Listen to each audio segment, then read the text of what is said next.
Muzaffar aka, bir inson Rossiyaga ishlagani ketganda, endi uydagi, ya'ni O'zbekistondagi ayoli farzandlarini qo'shni davlatga dam olgani olib chiqmoqchi. Shunga erining roziligi shartmi? Rozi bo'lsa, buni qanday amalga oshiradi? Yaxshi savol tushdi. Albatta roziligi shart.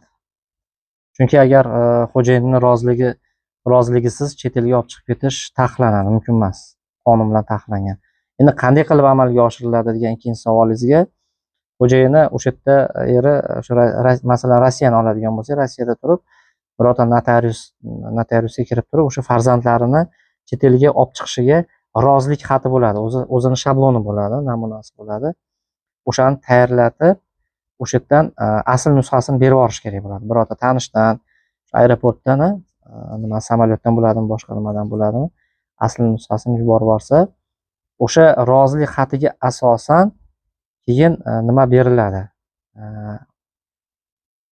Nimada farzandlarga zagranipasport tayyorlab beriladi, pasportni stolda.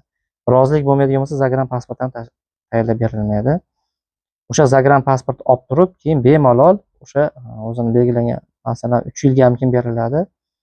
Aytaylik, mana Shohmardonga boradimi, Issiqko'lgami, Qirg'izistonga yoki boshqa mamlakatga boradimi, Turkiyaga boradimi, bemalol borsa bo'laveradi. Zagranipasport olib, erining roziligi asosida berilgan rozilik xatiga asosan.